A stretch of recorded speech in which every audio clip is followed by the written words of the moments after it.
Assalamualaikum warahmatullahi wabarakatuh. Bismillahirrahmanirrahim. Innal hamdalillah nahmaduhu wa nasta'inuhu wa nastaghfiruh wa na'udzu billahi min shururi anfusina wa min sayyiati a'malina. Man yahdihillahu fala mudilla lahu wa may yudlil fala hadiya lahu. Wa asyhadu an la ilaha illallah wahdahu la syarika lahu wa asyhadu anna Muhammadan abduhu wa rasuluh. Segala puji hanya bagi Allah. Kami memujinya, memohon pertolongan dan ampunan kepada Allah. Kami berlindung kepada Allah dari kejahatan diri kami dan teruknya amal perbuatan kami. Barang siapa yang Allah beri petunjuk, maka tidak ada yang dapat menyesatkannya. Dan barang siapa yang Allah sesatkan, maka tidak ada yang dapat memberinya petunjuk. Saya bersaksi bahawa tiada ilah yang berhak diibadahi dengan benar kecuali Allah semata. Tidak ada sekutu baginya, dan saya bersaksi bahawa Nabi Muhammad SAW adalah hamba dan Rasulnya. Ya ayyuhallazina amanu taqullaha haqqa tuqatih wa la tamutunna illa wa antum muslimun.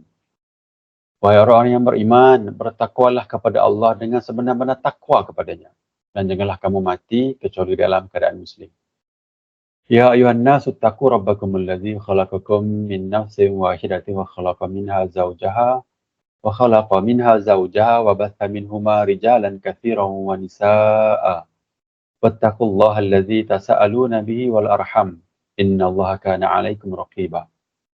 Wahai manusia, bertakwalah kepada Rabbmu yang telah menciptakan kamu dari diri yang satu, yakni Nabi Adam, atuk kita lah. Dan Allah menciptakan pasangannya, yakni nenek kita Hawa, dari dirinya. Dan dari keduanya Allah perkembangbiakkan laki-laki dan perempuan yang banyak. Bertakwalah kepada Allah yang dengan namanya kamu saling meminta. Dan peliharalah hubungan kekeluargaan. Sesungguhnya Allah selalu menjaga dan mengawasimu. Ya ayyuhallazina amanu taqullaha wa qulu qawlan sadida yuslih lakum a'malakum wa yaghfir lakum dhunubakum wa may yuti'illaha wa rasulahu faqad faza fawzan 'azima. Wahai orang-orang yang beriman, bertakwalah kamu kepada Allah dan ucapkanlah perkataan yang benar. Nescaya Allah akan memperbaiki amal-amalmu dan mengampuni dosa-dosamu. Dan barang siapa mentaati Allah dan Rasulnya, maka sungguh dia menang dengan kemenangan yang agung. Amma ba'du fa inna asdaqal hadithi kitabullah wa khairal hadi hadi Muhammadin sallallahu alaihi wasallam wa syarrul umuri muhdatsatuha fa inna kulla muhdatsatin bid'ah wa kulla bid'atin dhalalah wa kulla dhalalatin finnar.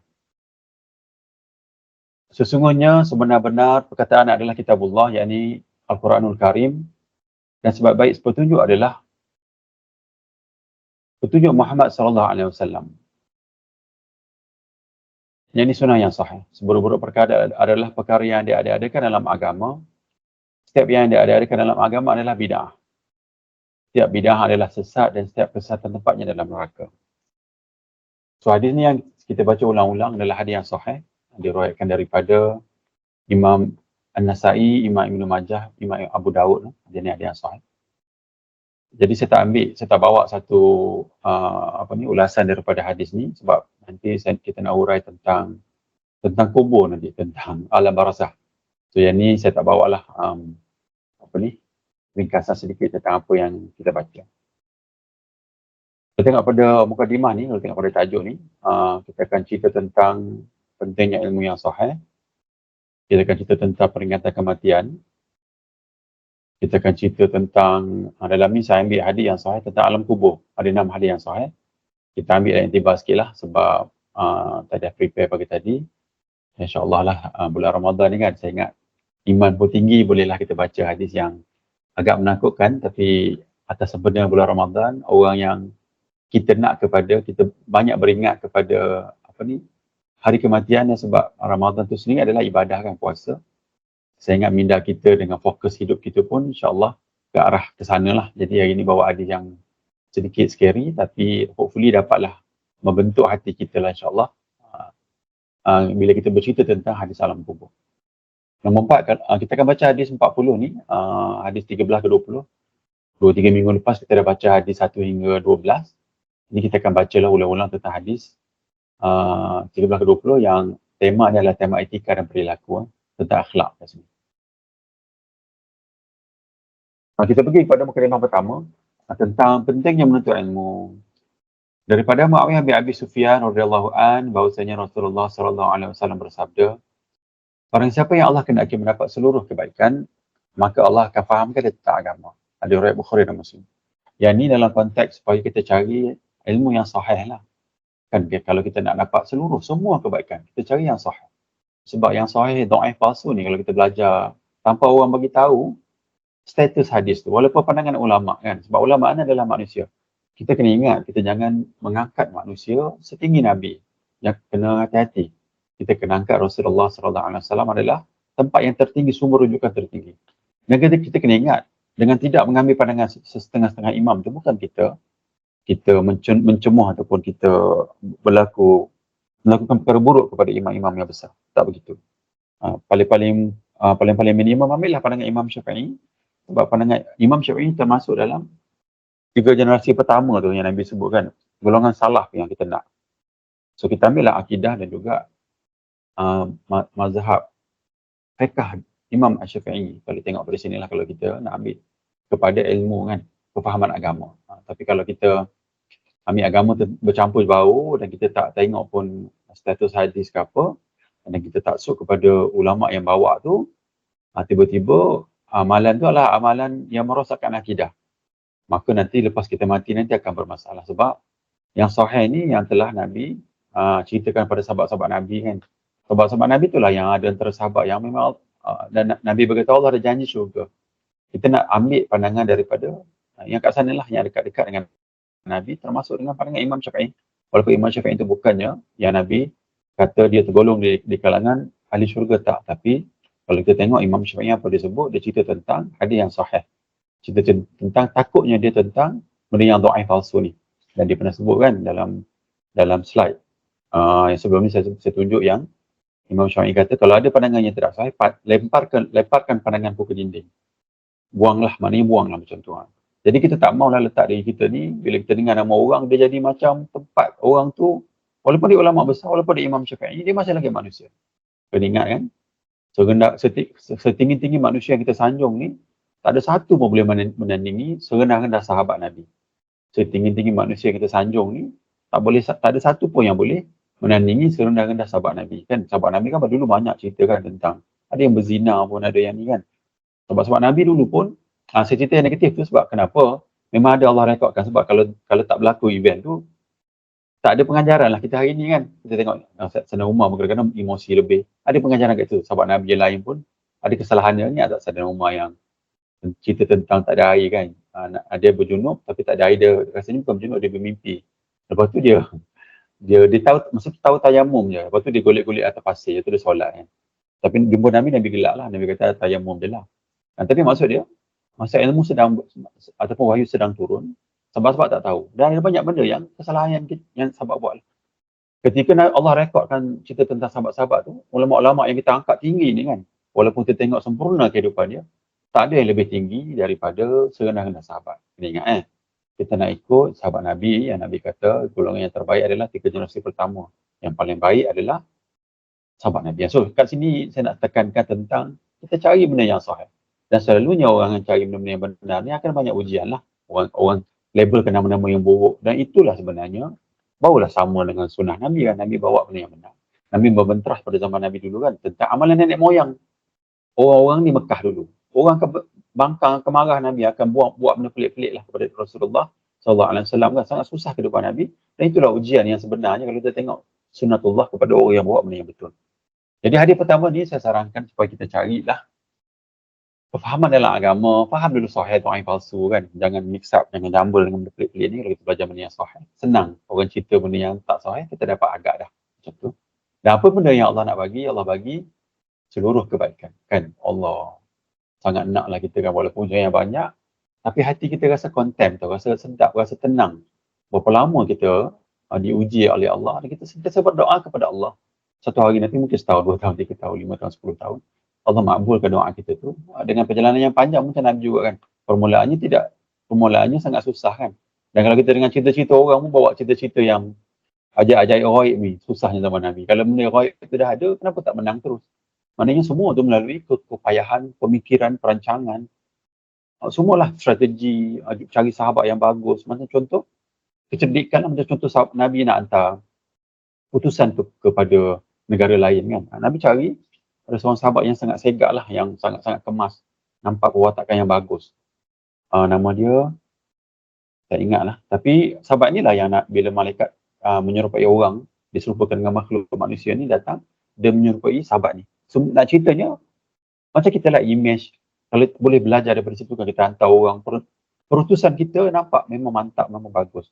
Kalau perutusan dah mantap, bagus, yang mengutuskannya lagilah power, lagilah bagus, maksudnya macam tu. So ada strategi, taktik-taktik, kecerdikan dalam sirah Nabi, tetapi sangat jarang benda-benda yang ghaib ajaib ni.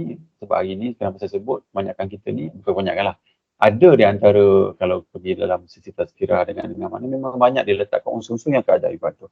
So agama ni, kalau kita faham, kan benda ni melalui kepayahan yang banyak, usaha yang banyak, doa yang banyak, dan juga perancangan yang banyak kan. Macam-macam berlaku, benda yang dunia, sebab benda yang dunia ni Allah yang jadikan kan.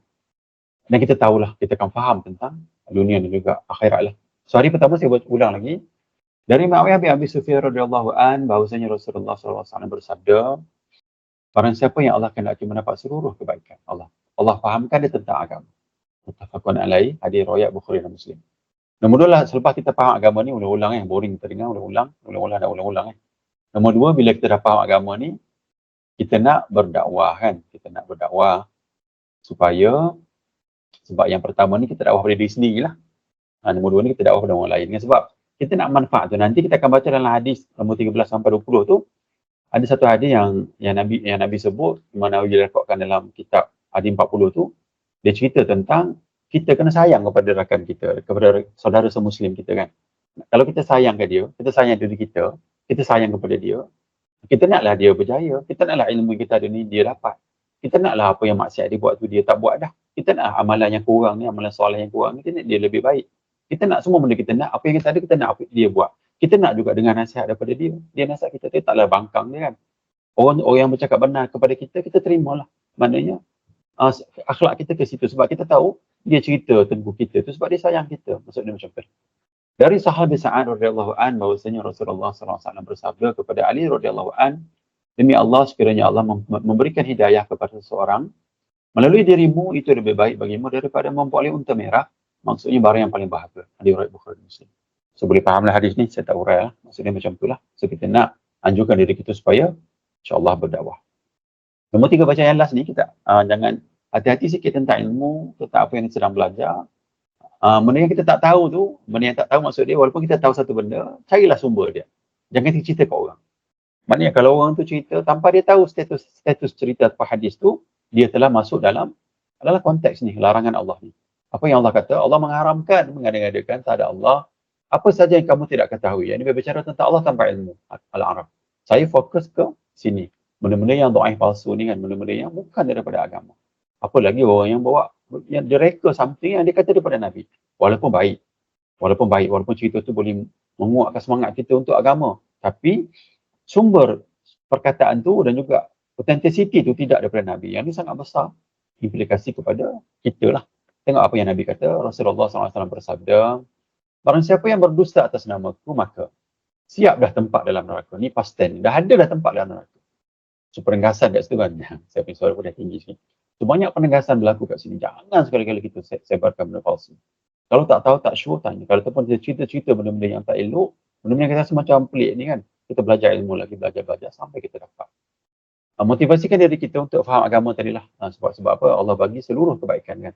Kebaikan yang paling banyak adalah kebaikan selepas mati, which kita akan cerita nanti tentang kubur lah.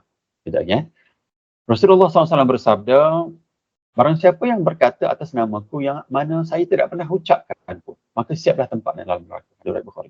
Ustaz saya sebut banyak benda baik atas dunia ni. Terlampau banyak benda baik atas dunia ni. Tapi Nabi tak sebut semua. Nabi sebut mungkin secara umum je, dan maksud yang baik itu termasuk dalam keumuman perkataan Nabi. Sebab perkataan Nabi adalah mukjizat kan. Perkataan sedikit, maksudnya luas. Kena ingat bukan semua benda baik Nabi sebut. Kena ingat tidak bermakna agama ni tidak sempurna, bukan begitu. Maksud dia ada benda-benda yang umum atau kebaikan yang banyak ni Nabi sebut atas hadis tu. Maknanya Nabi sebut tentang benda yang umum, benda yang khusus ni, benda lain lah yang berada di sekeliling kita. Kena ingat macam tu. Okey. Kalau tengok pada ilmu ni kan saya buat summary sikit tentang ilmu. Yang pertama, kita nak cari ilmu yang sahih. Usahalah sedikit. Dah lama dalam ada sesi tazkirah ni kan. So, kita berusaha dengan banyak lah kot. Sederhana lah kita berusaha dengan sederhana, carilah kepayahan untuk cari benda yang sahih ni kan. Belajar lama-lama dapat. Usaha yang sedikit ni sebenarnya nanti kita cerita mati tu kan. Masih ada umur lagi kita ni. Usaha yang sedikit kita buat ni, ya Allah. Tengok ayat Quran yang dulu kita pernah tunjuk, yang orang nak kembali kepada dunia. Yang orang dalam safar mahsyar tu dia kata, saya nak buat benda yang baik. Saya nak ulang perbuatan saya ni, nak buat benda yang berkualiti. Macam tu sebab apa? Perbuatan agama ataupun ibadat yang dia buat tu ada yang tadilah yang dhaif, yang palsu, ada yang buat yang bid'ah semua kan. Ataupun benda yang sunnah tapi tak khusyuk. Pemarkahan ataupun apa yang dia dapat tu rendah, maksud dia macam tu. Dia nak benda yang tinggi lah, dia nak buat balik. Tapi penyesalan selepas mati tidak berguna lah. Nombor dua, lepas faham ilmu ni kita nak dakwah mula. Ilmu ni sebenarnya dakwah diri sendiri, ni dakwah dengan orang lain, supaya kan ada hadis yang Nabi sebut amal jariah tu kan. Amal jariah tu kita tinggalkan pada orang lain. Orang lain bawa, kalau kita ada anak.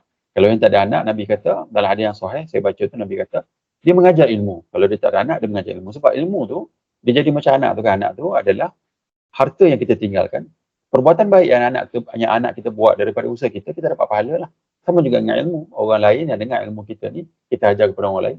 Kita ajarlah kan anak isteri kita, mak kita, ayah kita semua tu, sesedara kita atau rakan-rakan yang rapat dengan kita. Ilmu yang berguna tu akan jadi bekal kepada kita nanti. Nombor tiga, janganlah keluar daripada sempadan ilmu. Benda yang tak pasti, benda yang tak sure, benda yang tidak sahih, jangan sebar walaupun kita tahu. Jangan sebar, cuba buat rujukan kan. Macam tu. Nombor empat, ancaman kepada orang yang mereka reka sesuatu yang dikata daripada Nabi. Kan, sama ada dia reka ataupun sama ada dia sebar. Dia jadi syubhat ataupun dia jadi orang yang pemangkin kepada benda yang palsu. Kita tak mau. Kita tak nak sebab ada ancaman yang besar ni. Ini benda yang pasten ni dah ada tempat. Siap lah, maksud Nabi kata kan. Buat. Berdustalah, tipulah tanaman saya, buatlah.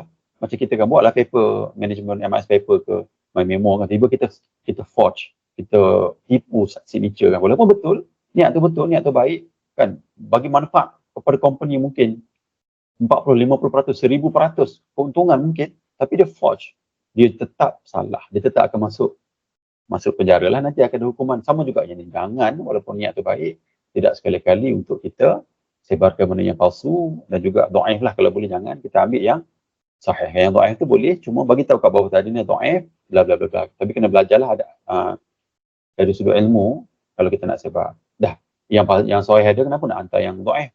Kan kalau kita pelik kan, kita sahih ada nak hantar yang dhaif. Tulislah panjang. Akal orang ni, rosak ni kan. Yang nasi yang baru masak ada, yang hampir basi nak makan. Apa hal kamu ni? Kan macam mananya dia menunjukkan akal kita dah menuju kerosakan kat situ. Kan yang cantik kereta yang baru beli semalam ada, ambil kereta yang lepas tu cakap lagi, lepas tu guna lagi alasan sebab zuhud. Main sini nak kena, tak boleh lah. Maksud dia akal yang waras, akal yang cerdik, akal yang bersih ni, dan dia ataupun dengan jiwa yang hati yang sangat cinta kepada Nabi, kita ambil apa yang absolute daripada Nabi lah, ambil yang sahih. Janganlah kita argue, macam-macam lah kita berbicara macam-macam untuk melidatkan benda yang sahih tadi. Okey. Mukadimah kedua, kita nak ingatkan kita lah sebagai motivasi untuk kita bersiap ataupun peringatan menuju mati. Kan kalau tengok pada slide ni pun sama, kita ulang-ulang. Cuma ini saya bawa hadis tentang kubur. So kita akan baca 6 hadis tentang kubur lah ataupun alam barzah nanti supaya bagi kelembutan kepada hati kita dan kita bersiap. Rasulullah SAW bersabda, perbanyakkanlah ingat pemutus kelazatan, yakni kematian. Ini ada yang sahih. So kita ni, dunia ni memang lara lah, memang seronok. Walaupun ada ujian, kita sepak batu ke dengan banyak problem, kena marah dengan bos ke dengan assignment yang banyak. Kerja weekend tak kisah nak raya ni kan, orang jaga operation sibuk tak boleh nak kata lah kan, macam-macam ada. Tapi semua tu adalah dunia. So kita pause kejap, kita nak ingat banyak mati lah. Kita nak ingat banyak mati sebab nak mati ni, nanti kesibukan kita atas dunia ni kita tak ingat dah. Bila kita dah meninggal nanti tak ingat dah benda-benda yang sibuk sangat atas dunia kan. Ada hadiah yang saya sebut dulu, hadiah yang sahih saya dah share dengan ada beberapa rakan dekat dalam grup ni. Nabi cerita yang Allah ambil orang yang paling susah, yang paling teruk. Maknanya orang paling teruk ni, kalau kita kerja pun sibuk, whatever lah kesihatan berjejas, tak seteruk orang ni. Orang ni paling teruk sekali atas dunia. Sangat teruk mungkin di Afrika tu yang tak ada makanan. Allah ambil orang tu, ataupun dengan masalah yang banyak, keluarga dia, macam-macam lah. Macam-macam berlaku, Allah ambil orang paling susah atas dunia. Allah celupkan sekejap. Allah celupkan sekejap. Celupkan sekejap dalam syurga. Allah tarik dia, Allah tanya pasal dunia. Dia tak ingat ada pasal dunia tu. Sebab dia tertumpu kepada kebaikan akhirat tu. Macam tu. So kita nak ingat mati supaya kita tahu yang perjalanan kita ni ataupun yang dunia ni sebenarnya adalah menipu lah sebenarnya. Adalah Nabi katakan dunia ni lebih buruk daripada bangkai kambing. Dalam hadis yang sahih. Bangkai kambing tu tak ada apa dah. Kita tak nak dah pun. Busuk kan, kita tak mahu. Bangkai kan tak sembelih pun. Tak ada manfaat apa pun. Adalah manfaat kulit tu. Itu maksud dia, benda tu 99% tak ada manfaat lah. Adalah sedikit manfaat kan. So kita beringat tentang kematian sebab dunia ni melalaikan lah. Kita duduk sibuk macam-macam. Tiba-tiba hujung duduk kesibukan tu kita buat benda-benda yang dosa, whatever lah. Kan ada hadis yang dalam hadis 40 pun Nabi sebut kan. So hati-hati kita baca hadis ni sebab kita nak beringat lah. Sentiasa kita beringat tentang kematian. Dari Ibn Umar radhiyallahu anhu, saya pernah bersama Rasulullah SAW lalu surah Ansar menantangi beliau. Dia memberi salam dan bertanya, wahai Rasulullah SAW, umi manakah yang paling baik? Beliau bersabda, yang paling baik akhlak. So sahabat ni datang jumpa Nabi, orang Ansar ni. Dia tanya siapa yang paling baik? Macam mana? Apakah karakteristik orang yang paling baik? Nabi kata orang yang paling baik akhlak. Lalu umi manakah yang paling cerdas, paling cerdik? Ini kita nak fokus lah kan. Kita nak menuju kecerdikan ni, yang kecerdasan ni. Dia kembali bertanya. Beliau SAW bersabda, yang paling banyak ingat mati. Tengok yang paling banyak ingat mati. Dan yang paling baik, bersiapkan diri, menuju ke alam berikutnya. Itulah mereka yang paling cerdas. So ini kata kunci dia. Kalau kita pegang mana kata kunci ni, selamat, insyaAllah selamatlah kita kan. Yang paling banyak ingat mati. Banyak ingat mati. Tengok sahabat pun ada, kawan kita pun ada dah kematian. Yang dekat dengan kita kematian tu. Ada yang sakit kan macam tu. So, bila banyak ingat mati ni, apa benda yang perlu kita buat? Cari benda yang paling sahih lah amalan tu. Cari benda yang paling sahih. Ramai orang kebangkang kita, kebantah dengan amalan sahih yang kita buat tu. Biarlah dia, dan kita sayang dia, kita dakwah dia. Terbalik pula kan, macam tu. Cari yang paling sahih, paling yang baik, paling bagus, berkualiti. Dalam persiapkan diri ke alam berikutnya. Itulah mereka yang paling cerdas. Perkataannya adalah perkataan Nabi, kita beriman kepada Rasulullah SAW kan. Dan benda ni tak akan silap. Ni akan terus ni. Kita nak dua benda yang perlu kita ada. Pertama, kita banyak ingat mati. Nombor dua, kita cari benda yang paling sahih. Benda yang sahih ni abundance lah, terlampau banyak sangat. Kenapa nak cari yang dhaif kan? Macam tu lah. Dah banyak sangat duit ni, kenapa nak pinjam duit orang juga? Ada masalah dalam pemikiran kita. Bukan ada problem dengan dah duit banyak boleh beli cash, kenapa kau nak loan? Jadi ada masalah kepala kita. Orang macam tu kita tahu agama ajar, Ustaz saya kata, agama ni seluruh kecerdikan. Tertumpunya semua kecerdikan agama ni kan. Macam tu. Mana kita ni duduk dalam keadaan tu, nak keadaan tu lah. Kalau kita dengar cerita benda pelik-pelik, cerita hayal-hayal tu bukan agama. Agama ni seluruh kecerdikan. Kita dengar hayal, macam itu saya dengan beberapa sahabat cerita tentang hadis palsu yang ada malam pertama, malam kedua kan, yang cerita tentang tarawih kan, malam pertama, malam kedua ada cerita tentang sampai pahala, melebihi pahala Nabi.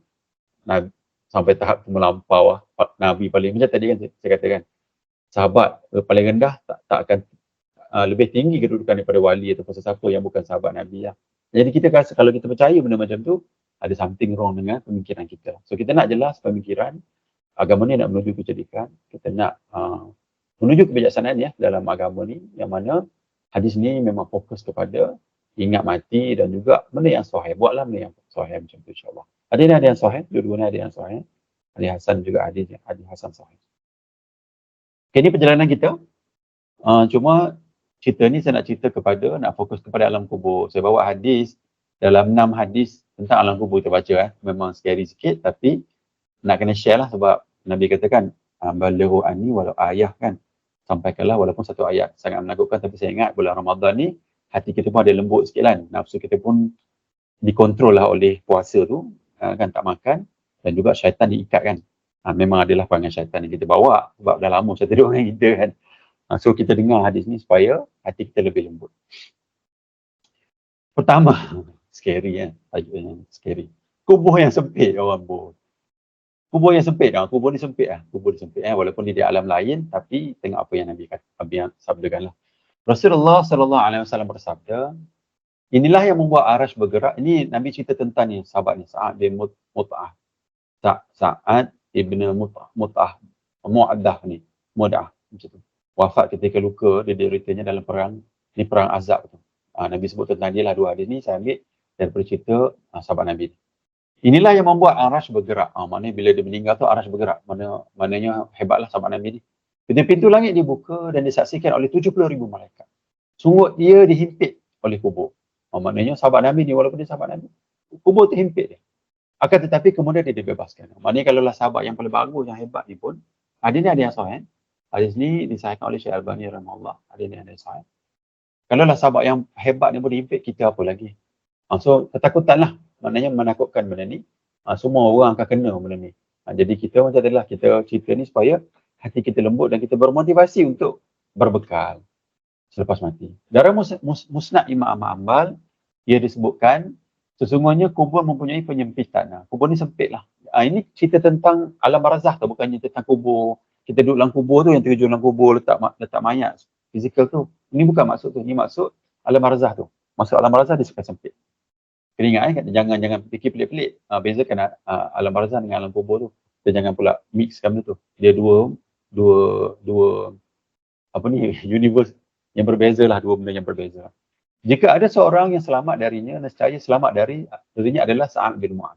Walaupun dia ada, Sa'ad bin Mu'adh ni, nama sama ni. Walaupun dia kena juga sempit, dia dibebaskan lah. Kita memang akan kena lah benda ni. So, saranan saya dan untuk diri saya ni jugalah, kita berbekal lah dengan tahu hadis ni. Biarlah ada ketakutan dalam jiwa kita. Kita insyaAllah berbekal lah insyaAllah. Anak bulan Ramadan ni kan. Nombor dua, ada pertanyaan dalam kubur ni, semua sahabat-sahabat tahu, daripada kecil kita diajarkan, tapi kita baca ayat Quran dan juga hadis dia. Allah Ta'ala berfirman, Allah meneguhkan iman orang-orang yang beriman dengan ucapan yang teguh. Ini ucapan yang teguh ni akan diuraikan kat sini. Itu dalam kehidupan di dunia dan di akhirat.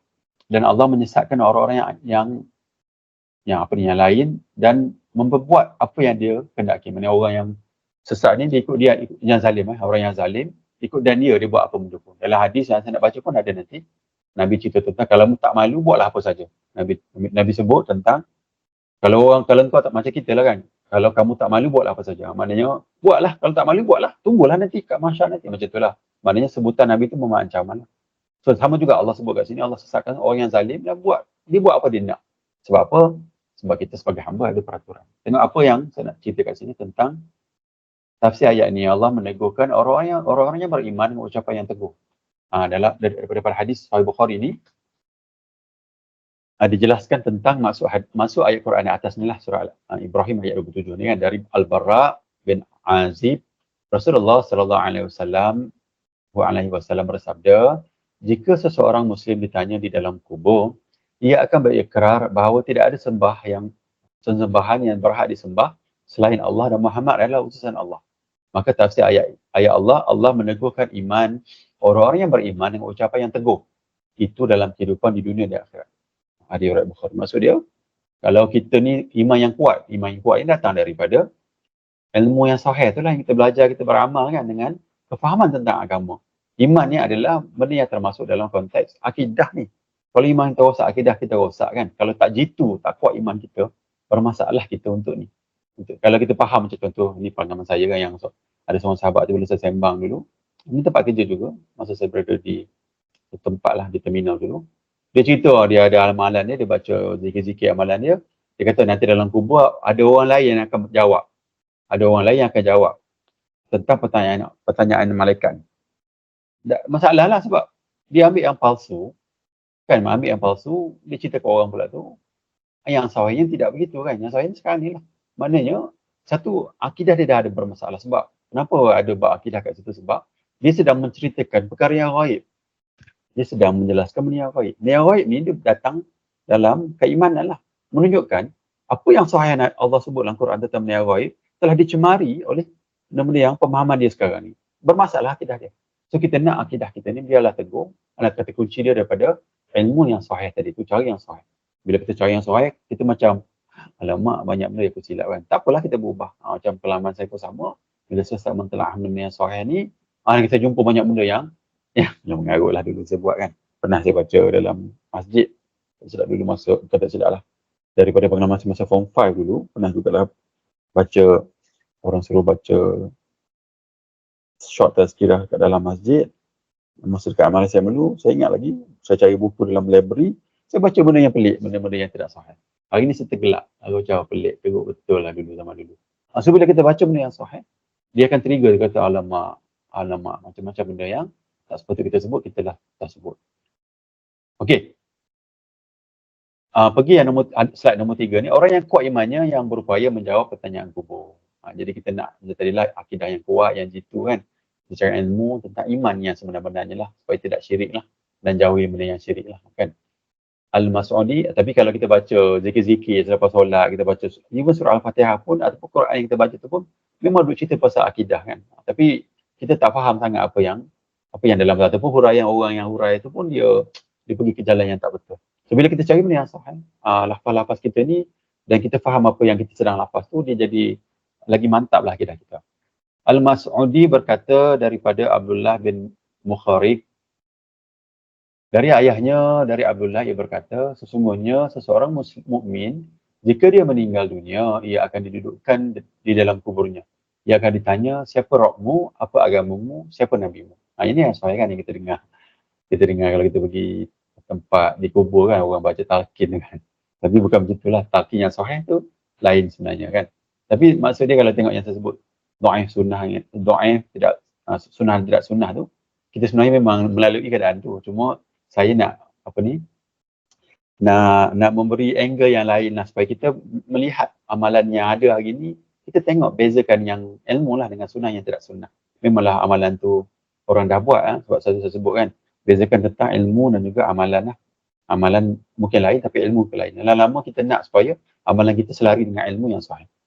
Allah akan menguatkan seorang beriman itu untuk menjawab. Maksudnya orang kuat iman ni dia akan jawab lah. Dia akan menjawab, Rabbu Allah, agamaku Islam, Nabiku Muhammad SAW. Lantas Abdullah membacakan surah firman Allah, surah Ibrahim ayat 27. Okey, yang pertama tadi, kubur yang sempit. Nombor 2, ditanya dalam kubur. Nombor 3, orang yang kuat imannya boleh jawab pertanyaan dalam kubur. Kita nak menuju ke situlah. Nombor 4, alam kubur menakutkan ya. Kita baca hadis ni ya. Hani radhiyallahu anhu, bekas budak Uthman bin Affan radhiyallahu anhu berkata, kebiasaan Uthman radhiyallahu anhu, jika berhenti di sebuah kuburan, beliau menangis sambil membasahi janggutnya. Lalu beliau radhiyallahu anhu ditanya, disebutkan tentang syurga dan neraka, tapi engkau tidak menangis. Namun engkau menangis sebab ini, sebab tengok kubur dia menangis. Kenapa begitu? Bila Nabi cerita tentang, maybe sahabat-sahabat lain pun bercerita tentang kubur, neraka, syurga ni, dia tak menangis sangat. Dia tak menangis lah. Tapi bila tengok kubur dia menangis. Beliau berkata, sesungguhnya Rasulullah SAW bersabda, yang artinya, kubur adalah persinggahan pertama dari persinggahan-persinggahan di akhirat. Bila seorang selamat di hari kuburnya, dari keburukannya, maka setelah lebih mudah darinya. Bila seseorang tidak selamat dari keburukannya, maka setelahnya lebih berat baginya. Rasulullah SAW juga bersabda, saya tidak melihat suatu pemenangan pun yang lebih menakutkan dari kubur. Ini hadis yang sahih. Hadis riwayat Imam Tirmizi dan juga Ibnu Majah, hadis yang sahih. So sahabat Nabi ni, dan sahabat Nabi ni adalah Khulafa Ar-Rasyidin lah. Antara 4 khalifah Nabi kan. Nama dia adalah Uthman bin Affan. Sayyidina Uthman ni sifat dia seorang sangat pemalu. Kena ingatlah. 4 sahabat Nabi yang besar ni, sifat dia berbeza. Sayyidina Abu Bakar, dia seorang yang sangat taat kepada Nabi. Nabi gambarkan Sayyidina Abu Bakar ni perangai dia seperti Nabi Ibrahim. Dan hadis yang sahih. Nombor 2, Sayyidina Umar Al-Khattab. Sifat dia dan sangat dia sangat tegas lah, sifat yang sangat tegas. Kenapa dia tegas? Dia combine dengan dia sangat emosional, dan juga dia punya intuitif sangat tinggi. Intuitif dia sangat tinggi. Dan saya ingat, saya fahamlah kenapa dia bersifat begitu. Dia kombinasi dengan emosi itu dengan intuition itu lah. Lepas tu kita ada Sayyidina Uthman. Sayyidina Uthman ni adalah seorang sahabat yang sangat pemalu lah. Dan ketika malaikat, ada satu hadis yang sahih, sahabat Abu Bakar datang jumpa Nabi. Masa tu paha Nabi menampak Kena ingat ini hadis bukannya nanti kalau nak tahu kenapa pula Nabi tak tutup paha tu, nanti setuju hadis tu lah. Sebab ada perbincangan ulama lah tentang dia datang dengan maksud aurat tu. Ada perbincangan kan, mazhab Malik ada yang paha tak apa tak bukan aurat lah maksud dia. So sahabat Nabi Bakar datang, Sayyidina Aisyah ada kat rumah tu, ada kat rumah Nabi kan, duduk ada kat sekali. Sayyidina Osman datang dia tutup paha. Maknanya dia kata, Sayyidina Aisyah tanya kenapa Osman datang tutup pula. Dia kata Sayyidina Osman ni dia pemalu macam tu. So Sayyidina Osman ni dalam kisah. So Sayyidina Ali seorang lagi lah, masa tu dia muda kan, seorang sangat berani. Sayyidina Osman ni dia kata bila dia berhenti satu kuburan tu, dia menangis sampai basah janggut dia. Kenapa? Kau tengok sini kan. Itu adalah pusingan pertama kita. So kalau kita selamatlah. So benchmark ataupun kita nak tahu keadaan kita ni masa dekat sebelum mati itulah. Sebelum mati dalam dia dan di alam barzakh. So keselamatan kita tu kalau tengok pada apa yang gambar ni kan. Kita naklah keselamatan kita ni masih ada lagi masa kita insya-Allah kita nak ambillah masa kan. Luangkan masa kan. Saya baca dalam kitab Syekh Uthaymin tu kata kalau dah cukup duit sudahlah tu bekerjanya. Dahlah tu cari ilmu yang sahih kan. Sampai juga ada seorang sahabat bertanya, saya sebut dah kan, dia kata dia tak ada duit tapi dia nak belajar agama dan dia belum kahwin kan. Syekh Uthaymin dia jawab walaupun bunyi kelakar tapi maksud yang betul. Dia kata cari isteri yang kaya kan, biar dia support kamu tapi kamu ni kena, ni perkataan saya lah, maknanya orang tu berperangai elok lah, baik kan, dan menjaga wanita adil semua tu lah, mengikut sunnah. Tapi maksud dia pentingkan ilmu yang sahih tu, cari ilmu yang betul dan beramal kat situ kan. Sebab kita masih, realiti kita sebenarnya macam tadilah kan kat sini kan. Keselamatan kita adalah masuk kubur tu baru kita tahu keadaan kita kan. Hari ni kita leka kan yang tadi kita cerita tentang dunia lebih buruk daripada bangkai kambing tu kan. So kita bermotivasi lah untuk berbekal lah untuk buat benda yang sahih ni. Carilah, jangan mix lah, jangan benda-benda yang dhaif palsu. Cari sahih walaupun akan ada ujian. Dan ujian itulah yang akan bagi pahala kat kita insya-Allah. Nombor 4, gelapnya alam kubur. Daripada sahabat Abu Hurairah radhiyallahu anhu bahawasanya seorang wanita hitam, orang yang berkulit hitam ni, wanita atau seorang pemuda biasa menyapu Masjid Nabawi. Tapi kalau hadis ni disyarahkan oleh ustaz saya, perempuan lah, dia perempuan yang berkulit warna hitam, kulit hitam, orang Afrika macam tu. Dia biasa dia sapu Masjid Nabawi, Masjid Nabi pada masa Rasulullah SAW ni. Rasulullah SAW tidak mendapatinya sehingga beliau, Rasulullah SAW bertanya, maknanya Nabi selalu nampak lah dia duduk sapu-sapu, bersih-bersih masjid kan. Tengok tak nampak pula perempuan tu kan. Mana dia pergi, Nabi tanya. Para sahabat menjawab, dia telah meninggal. Beliau SAW bersabda, kenapa tak beritahu saya? Kan? Kenapa tak beritahu? Dia meninggal, kenapa tak beritahu? Abu Hurairah berkata, seolah-olah mereka meremehkan urusan. Maknanya Nabi, sahabat-sahabat ni macam dia ingatkan orang tu, sahabat wanita yang kulit hitam ni macam nobody lah. Tapi Nabi dia macam, kenapa tak beritahu saya pula? Nabi perasan lah orang tu kan, Nabi tahu. Macam tu. Seolah sahabat meremehkan urusan orang wanita tersebut. Beliau SAW bersabda, tunjukkanlah kuburnya kepadaku. Lalu mereka menunjukkannya. Dia tunjuklah kubur wanita tu kat mana. Beliau pun kemudian solat ghaib kan, solat wanita tersebut, dia solat jenazah.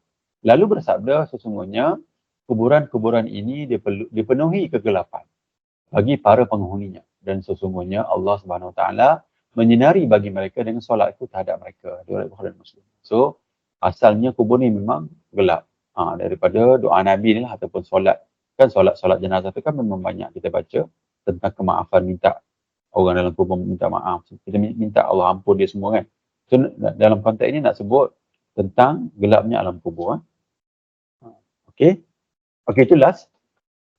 So daripada perbincangan topik alam kubur ni kita bawa dalam hadis atau ayat Quran kan, supaya dengan hadis-hadis yang kita baca ni insya-Allah dapat memberi sedikit kesan lah kepada hati kita kan.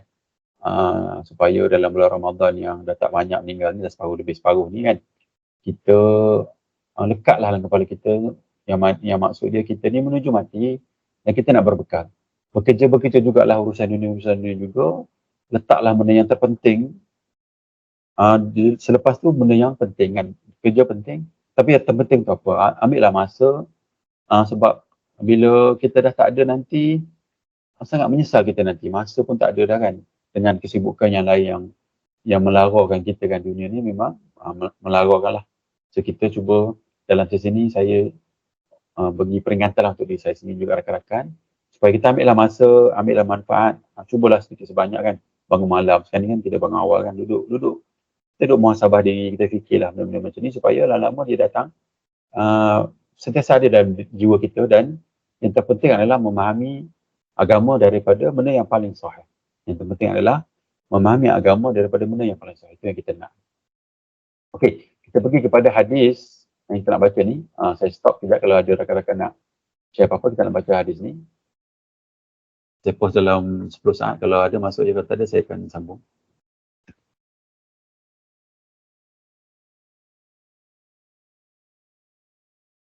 Okey, kalau tak ada kita nak baca hadis tentang etika dan perilaku. Hadis 40 Imam Nawawi ni yang itu saya sebut. Memang hadis yang kalau kita boleh faham intisari dia, intipati dia, dia boleh bawa, dia boleh bentuk kehidupan kita dan kita boleh faham dah apa yang Allah dan Rasul nak kita buat atas dunia ni kan. So kalau kita ambil iktibar manfaat ni, daripada kita nak baca hadis banyak kan. Kalau kita Riyadhus Shalihin tu ada 1100 hadis tak silap saya. Dalam tu banyak, nak baca pun tak sempat. Kita yang 40 ni pun tak baca, takkan nak baca yang 1000 tu kan. So yang 40 ni yang seolah-olah dia cerita seluruh benda dalam agama ni. Ada hadis lain lah yang kita nak kena baca. Tapi Imam Nawawi letak 43 hadis yang sangat besar maksud dia yang boleh bagi manfaat panduan kepada kita. Okey, nombor 2 ni kita dah baca yang tema pertama ni, kita akan baca tema kedua ni kan.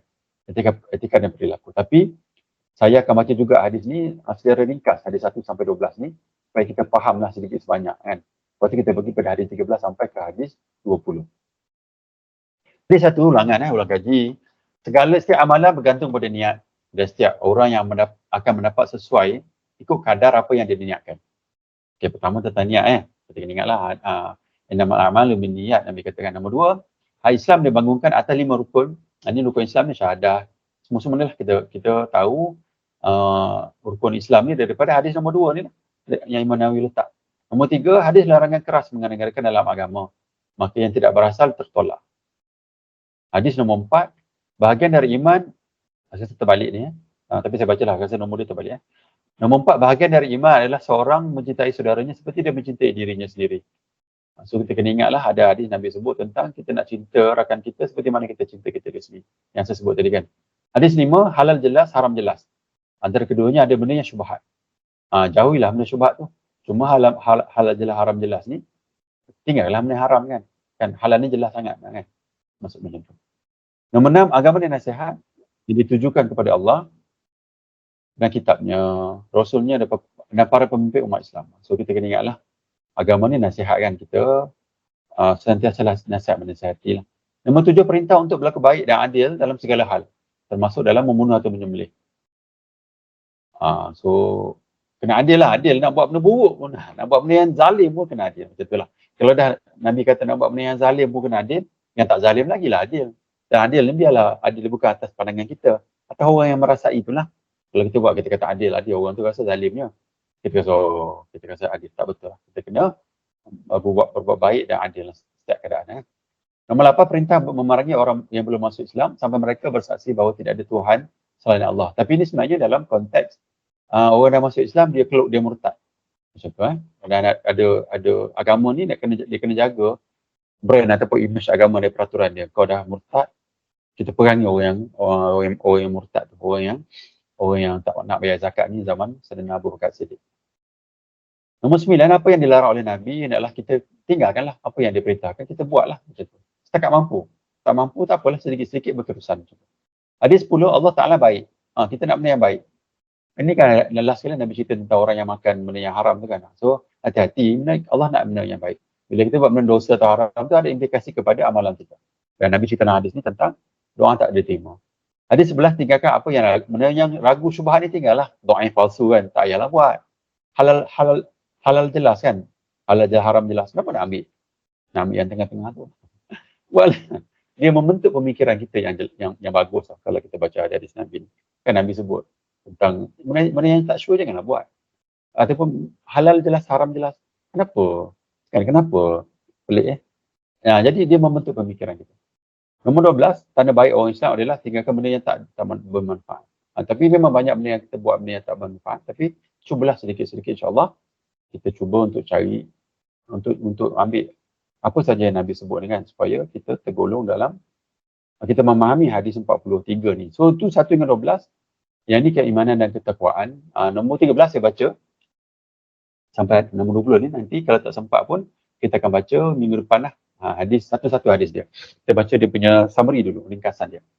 Hadis 13 ni dalam tema etika dan perilaku, yang ni adab lah dan akhlak lah ni.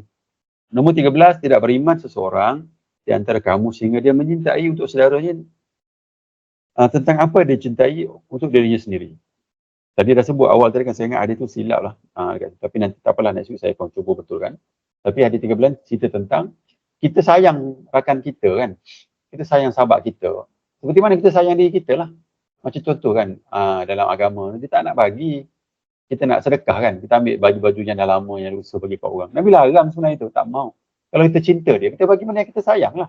Beli baju baru lah. Kan duit kita kan. Kita nak guna duit 300. Nak pakai, duit banyak lah. Bagilah orang 300 je. Maksud dia, kalau kita cinta orang, kita bagi apa yang kita rasa.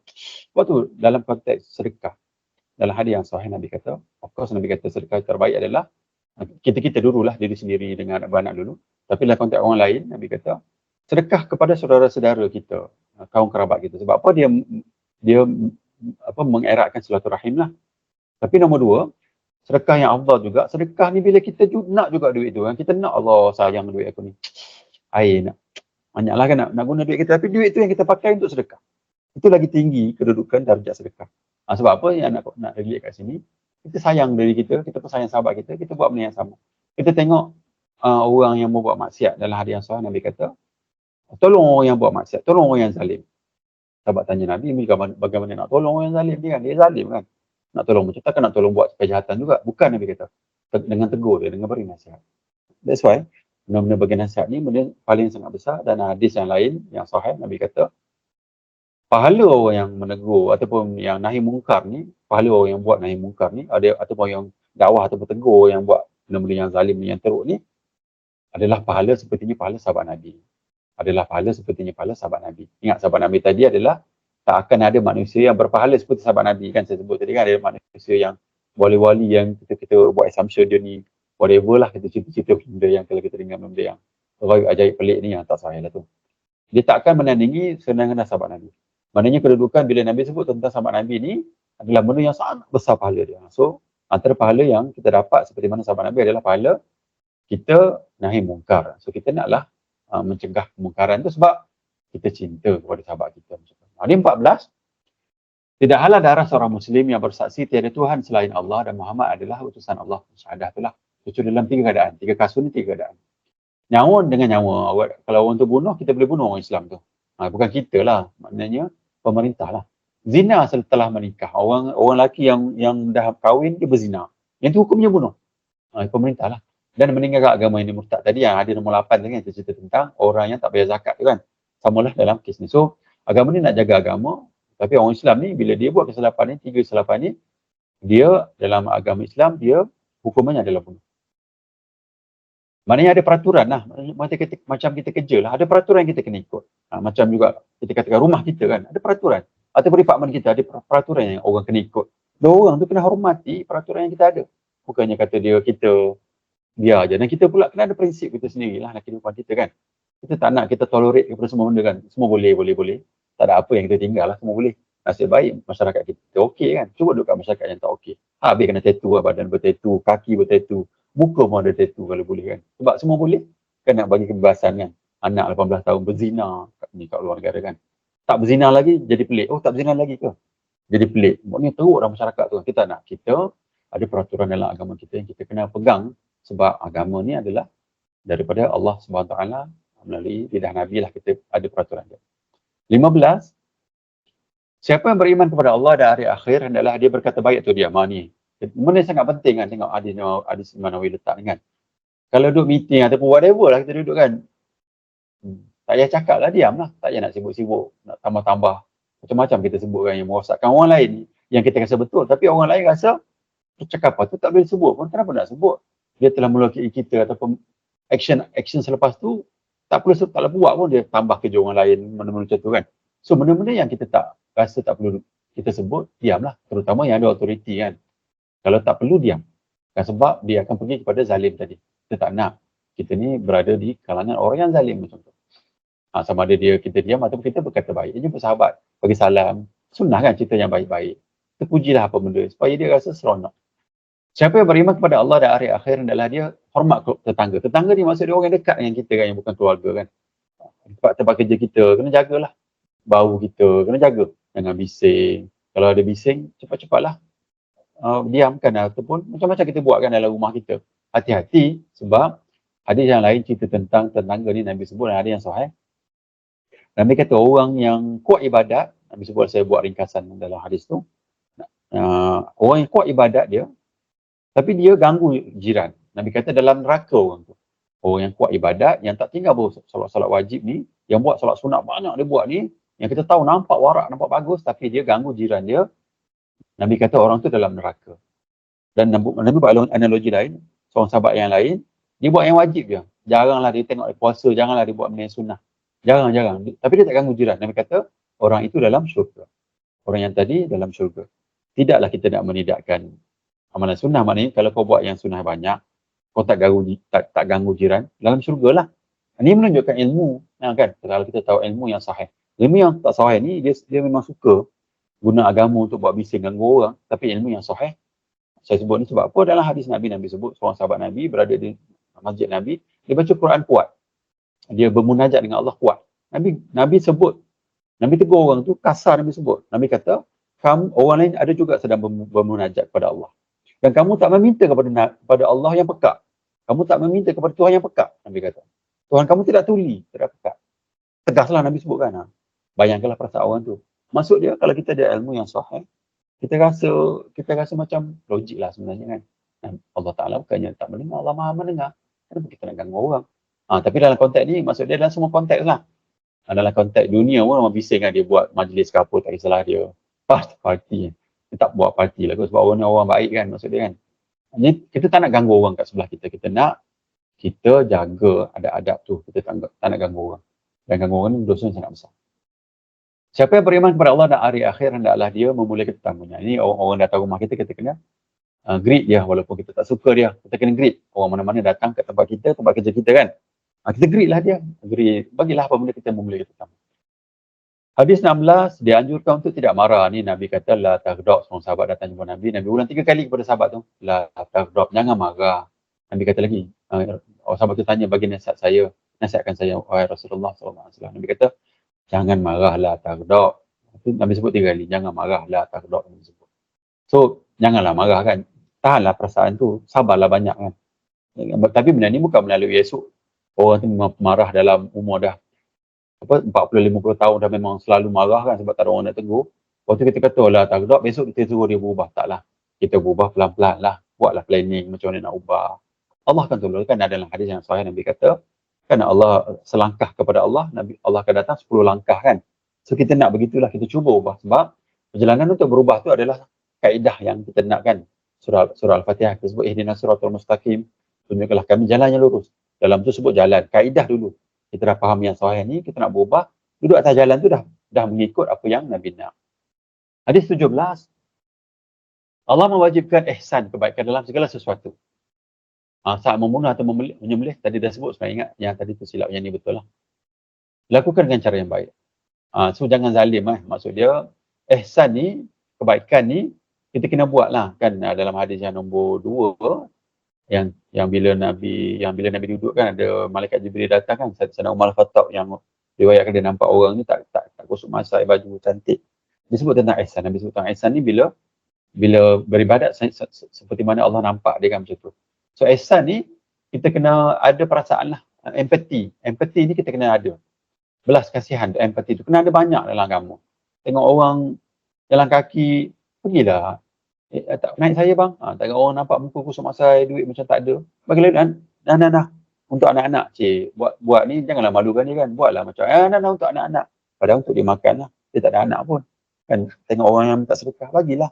Ihsan ni kita kena kira sebab ihsan ni lah yang Tak apalah saya cerita lah, sebab kita ada 4 minit, 6 minit lagi saya cerita juga. Tentang seorang pelacur tu, tentang wanita yang pelacur tu yang pergi selamatkan anjing kan, yang dalam telaga tu kan. Dia pergi tengok anjing tu dahaga, bukan dalam telaga, dia dahaga. Dia pergi kat telaga, dia ambil dia punya kasut, lepas tu dia ada baju dia kan yang panjang tu. Dia ambil, dia jadikan tali dan dia ambil air bagi minum anjing. Allah masukkan syurga wanita tersebut. Walaupun banyak dosa. Sebab apa? Sebab ihsan lah. Kasihan belas dia. Kan? Kasihan belas. So kasihan belas ni benda yang besar tau dalam agama. Kita nak ada sifat ni. Jangan buang sifat ihsan ni.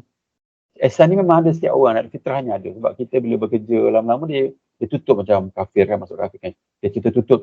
Lama tak ada ihsan. So belas kasihan kena ada. Jangan lari. Ataupun latih tubilah. Pergi tengok orang mati. Pergi ke orang anak yatim, tengok orang susah, duduk di kalangan orang susah lah, pergi duduk buat, bagi praktis, lama-lama tersemai lah, tinggilah perasaan ihsan tu.